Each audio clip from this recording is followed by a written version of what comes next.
Welcome to this Moz Academy lesson on best practices for client onboarding. Some of the tips in this lesson may be stuff you're already doing, and that's great. That means you've already put some thought into shaping your processes to benefit your clients. Hopefully you'll gain some new insights and ideas as well. Let's get started. Our first recommendation is something that lots of agencies already do, sometimes with the help of administrative staff or the sales team. As soon as the client is signed on, or maybe even while they're still in the prospecting and pitching phase, add them to a CRM system like Salesforce, Zoho, HubSpot, or the one of your agency's choosing. This way, you have a record of your contacts with them so that even if they don't sign on with you, you can avoid pitching to them too often. You can make notes about their needs or particular concerns. Be sure to keep the client entry updated as the relationship grows and changes, tagging each client appropriately so that you can easily group them when needed. You might add an annual thank you card tag to every client, or you might tag clients based on the e-commerce platform they're using. Once the contract is signed, but before the kickoff call, you'll want to also set up their client entry or their project entry in your project management software of choice, like Trello, Asana, or Basecamp. These programs allow you to keep track of the tasks you'll perform for the client, starting with the early wins you'll try to accomplish right away. Most project management systems let you upload files like the new client questionnaire and monthly reports as well. You can invite your clients to view the project, which is great for transparency, and having this already in place when you get to the kickoff call shows that you're on top of the project and ready to start working. I want to elaborate just a bit more on Basecamp simply because it is the project management software of choice for so many digital marketing agencies, and there are a couple of reasons it's so popular.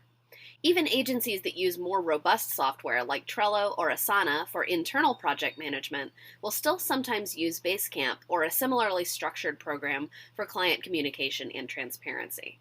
The biggest reason for that is that it's extremely simple and usually pretty easy for less tech-savvy clients to pick up.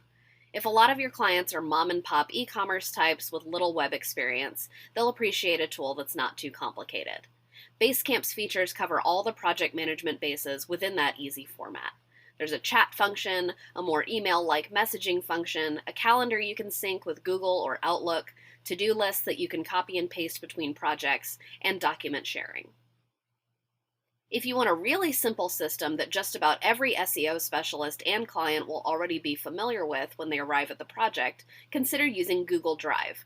You might set up a full client roster that your entire team has access to, especially if you're working at an agency with lots of SEO specialists and a long list of clients. A shared spreadsheet can help with assigning new clients and keeping track of everyone's workload.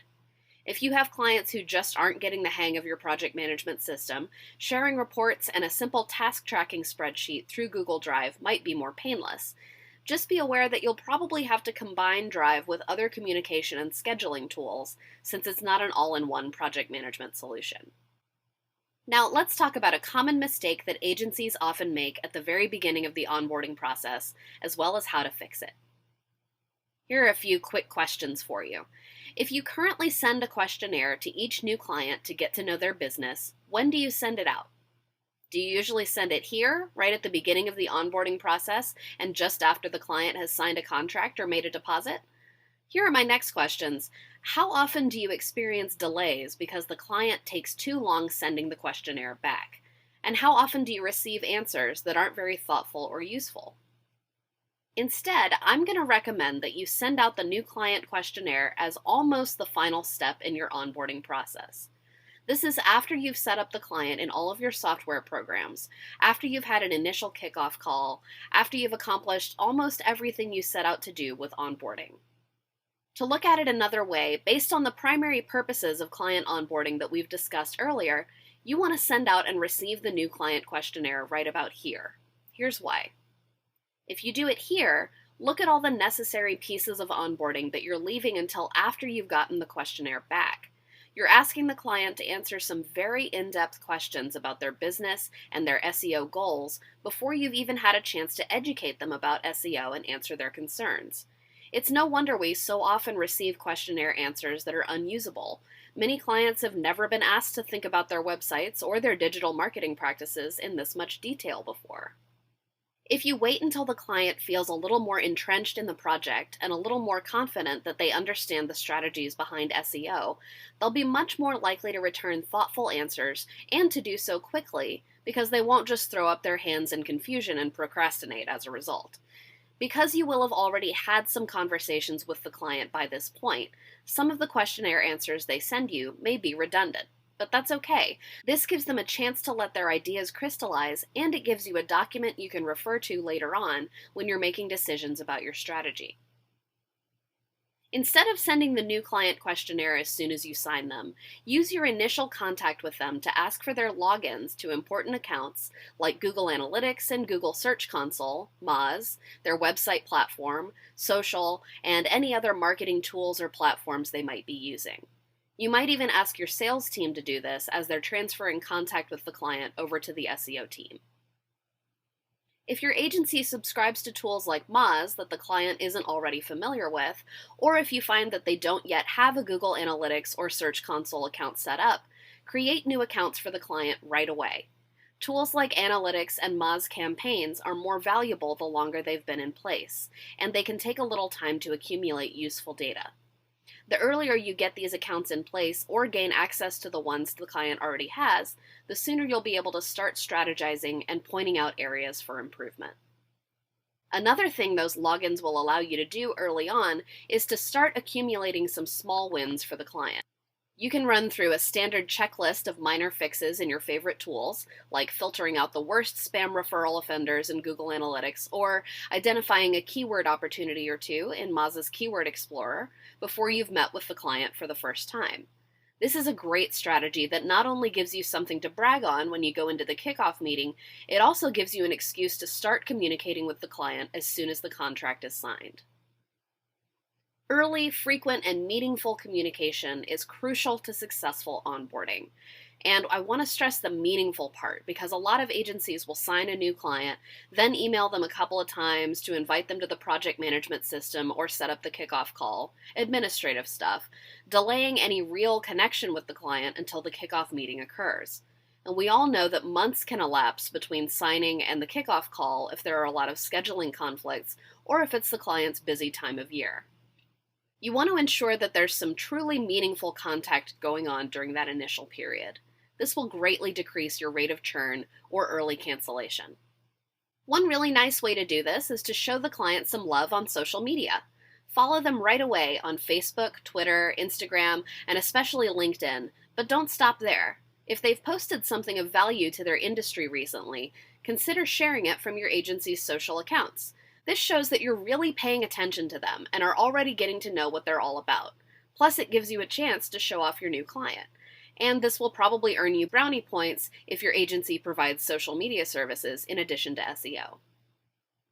If there aren't many opportunities for connection over social media, but you've already achieved some small wins like we discussed before, you can always have your point person on the account give the client a call to briefly go over those quick wins. You can say, I know our kickoff call isn't scheduled for another couple of weeks, but I wanted to show you that we've already done a couple of things on the back end to clean up your Google Analytics account. Or, we'll go over your keyword and content strategy in much greater depth later on, but I wanted to let you know that we've started a list of keyword opportunities we think we might be able to capitalize on right away. Taking this kind of initiative and communicating it to the client creates that early bond, boosts their confidence in you, and goes a long way toward eliminating the possibility of buyer's remorse. Our next recommendation is to set expectations as clearly as you can during the onboarding process. This includes determining what you should be able to expect from the client and what they should be able to expect from you. First, availability.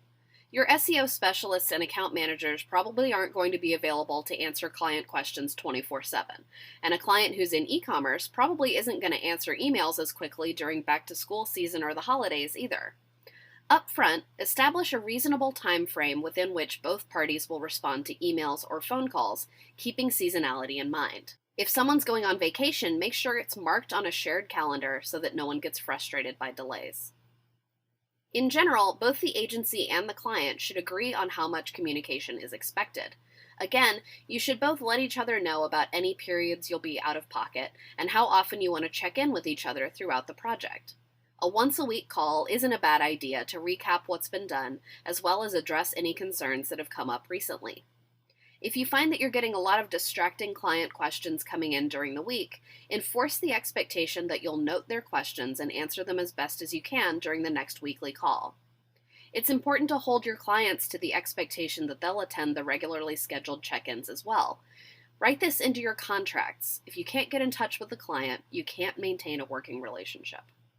Onboarding documents and client contracts should clearly spell out the scope of the SEO project to avoid scope creep. As my colleague Brian puts it, scope creep is when you agree to drive your friend to the mall, and then it turns out they want you to wait in the car while they shop, and then come out with their 3 friends and ask you to drop everyone off at their houses. Establish the expectation that you'll agree to and follow a strategy that consists of specific tasks so that you don't get roped into extra tidbits like creating graphics, answering customers on social media, or anything else that isn't laid out in your project plans. Many aspects of typical SEO packages require revision, especially if you're writing lots of content for the client's website or blog. As those in the publishing industry know all too well, revisions are often the worst offenders when it comes to delays. It's a good idea to institute a revision and turnaround schedule that both sides have to adhere to, stating that edits and feedback must be received within a certain amount of time in order to be implemented, and that the completed task will be turned around within a certain amount of time as well. Allow for flexibility and extenuating circumstances where necessary, but don't let your editorial schedule get out of hand. Last is approval, which is kind of similar to revision and turnaround. In order for your work to be implemented and take hold, you need client approval, and you need it to happen efficiently. The client should also be able to expect that approved work will be put into place quickly and that you'll pay attention to their feedback and use it in the future. That means striking a good balance between efficiency and thoughtful consideration of the work that's being completed. For all of these time-sensitive concerns, you need a balance between allowing feedback to be heard and adhering to the timeline you agreed to at the beginning of the project. So make sure you're considering both sides of that equation when you establish expectations up front. Here's one last best practices tip. Establish a central point of contact on the agency side and one on the client side as well. A lot of agencies are already doing this, but it can get confusing, especially if a client is signed on for more than one marketing service at a time. The specifics of this arrangement will depend on the way your agency is set up, but you should consider using an account manager or designating one of the specialists as the account manager to be primarily responsible for communication with the client. On the other side, it's not uncommon for a client to consist of several interested parties or stakeholders who all want to have input on the SEO project. That's fine, but communication with all of those parties at different moments can lead to delays and misunderstandings. Have the client designate a single point of contact, involving additional stakeholders only for larger meetings where everyone can be heard at once. In our later communication section, we'll go over how to organize your communication plan a little more clearly. That's it for our lesson on onboarding best practices. Combine these tips with what works best for your agency to streamline your onboarding process and ensure the client gets maximum value out of this early stage. Thanks for watching, and join me for the next lesson.